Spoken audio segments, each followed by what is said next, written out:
Привет, меня зовут Владимир Унец, и это новый эпизод программы «Смотрите сами». Сжатый аналитический обзор событий недели, дающий возможность абсолютно каждому зрителю делать собственные выводы и не позволять никому собой манипулировать. В некоторых странах YouTube уже практически признан экстремистской организацией, ну а градус абсурда и не думает падать. Поэтому очень прошу вас поддержать наш проект и поставить лайк этому видео. Так его посмотрят больше людей. Буду также благодарен за ваши комментарии, ну и подпишитесь на нас здесь и в соцсетях. Вся информация в описании к этому видео.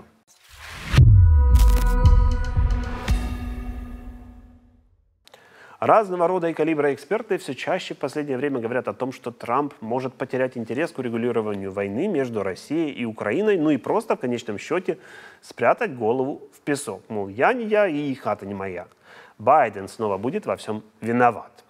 Ну, чтобы делать такие прогнозы, не нужно быть 7 пядей во лбу. Тем временем уход от мирного процесса может ударить по самому Трампу. Агентство Bloomberg опубликовало большую аналитическую статью, в которой говорится, что если Трамп не выполнит своего самого громкого предвыборного обещания, ну то есть закончить войну в Украине, это ударит по его репутации и нанесет непоправимый ущерб. Как следствие, Трамп может навсегда вылететь из американского политикума.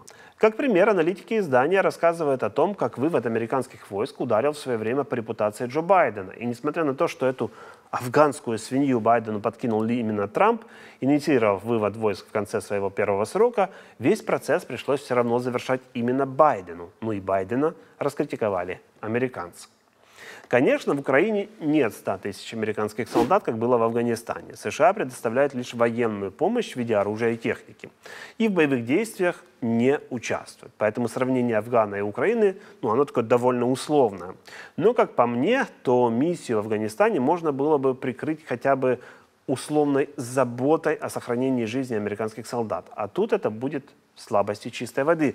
Американцы в Украине своими жизнями не рискуют. Они вообще, по большому счету, ничего не теряют. И даже среди республиканцев лагерь ястребов очень силен. Однопартийцы Трампу попросту не простят, если Путин победит на поле боя в Украине и, как следствие, на международной арене. При этом зрады в информпространство подкинуло агентство Рейтер. По информации журналистов, осенью 2022 года союзник Трампа Илон Маск приказал отключить спутниковый сервис Starlink, когда Украина отбивала у России часть своей территории.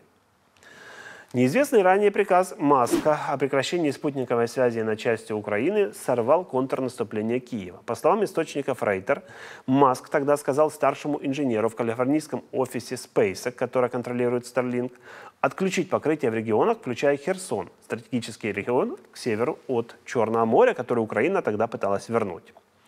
«Мы должны это сделать», — сказал инженер Starlink Майкл Николс своим коллегам после получения приказа. Сотрудники подчинились, отключив по меньшей мере 100 терминалов Starlink, и их шестиугольные ячейки погасли на внутренней карте покрытия компании. Этот шаг также затронул другие районы, захваченные Россией, в том числе часть Донецкой области и дальше на восток. Украинские войска внезапно оказались в полной информационной изоляции. Солдаты запаниковали, беспилотники, следившие за российскими войсками, перестали работать, ну а дальнобойные артиллерийские подразделения, которые использовали Starlink для наведения огня, с трудом попадали в цель. В результате войска не смогли окружить российские позиции в городе Береслав к востоку от Херсона, административного центра одноименной области. Окружение полностью застопорилось, заявил военный чиновник в интервью. Оно провалилось, добавил он. В конечном итоге были освобождены Береслав, город Херсон, ну и некоторые другие территории, но полностью область освободить не удалось. Но приказ Маска, о котором ранее не сообщалось, является первым известным случаем, когда миллиардер активно отключил покрытие Starlink над полем боя во время войны. Это решение шокировало некоторых сотрудников компании и фактически изменило линию фронта, позволив Маску взять исход войны в свои руки. Такой приказ противоречит версии Маска. Еще в марте в посте на своем сайте X Маск написал: «Мы никогда не сделали бы такого». В любом случае, сейчас влияние Маска на Трампа сведено к нулю, но этот кейс показателен. Ведь дело Маска по дискредитации Украины все еще живет. К примеру, ультраправая республиканка, трампистка Марджори Тейлор Грин, известная своей антиукраинской позицией и распространением теорий заговоров, обнародовала фейк о событиях в Киеве. Тут нужно немного предыстории. Украинская повестка дня на уходящей неделе была полностью посвящена законопроекту, который подчинял независимые антикоррупционные органы Украины НАБУ и САП офису генерального прокурора. Создание этих органов было требованием ЕС для продолжения интеграции Украины в Евросоюз. Так вот, Верховная Рада приняла законопроект за один день, ну а Зеленский его в итоге подписал, что спровоцировало критику западных стран и протесты по всей Украине. Люди, в основном молодежь, вышли на улицы с требованием исправить эту ситуацию. Так вот, Марджори Грин запостила фото с протестов у себя в X и написала, что украинцы хотят свергнуть Зеленского за то, что тот якобы отказывается подписать мирное соглашение с Россией и закончить войну. Это чистой воды нет, даже не манипуляция, а брехня. Народ Украины протестовал против конкретного закона, и закон в итоге Зеленский исправил. В Верховной Раде уже зарегистрирован новый документ, который теперь нравится и европейцам, и украинцам, и даже упомянутым мною антикоррупционным органам. Кроме того, на что хочу обратить особое внимание. Гражданские протесты во время войны. Во-первых, несмотря на российские ракетные удары по мирным городам, люди не побоялись выйти и высказаться. Ну а во-вторых, власть не побоялась того, что люди вышли. Никаких водометов, автозаков, арестов и разгонов. Народ Украины использовал свое суверенное право не согласиться с действиями законной власти Украины.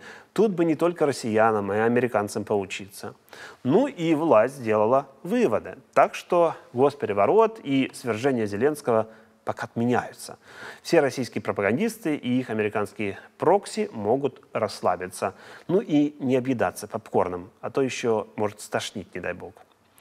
А еще это первый яркий случай, когда, несмотря на войну, украинцы занялись своими собственными внутренними домашними делами. Но это же исключительно внутренняя история. И тут показательно, что не было никакой цензуры, что гражданские права людей были на 100% соблюдены. И да, несмотря на все обвинения Путина, украинцы, в отличие от россиян, своего президента переизбирают. В Украине за 3 десятка лет независимости президентов было уже 6. Будет еще 7-й, 8-й и далее по списку. Главное, чтобы одного человека маленького роста с огромным имперским эго весь мир смог все же заставить. Просто перестать убивать людей.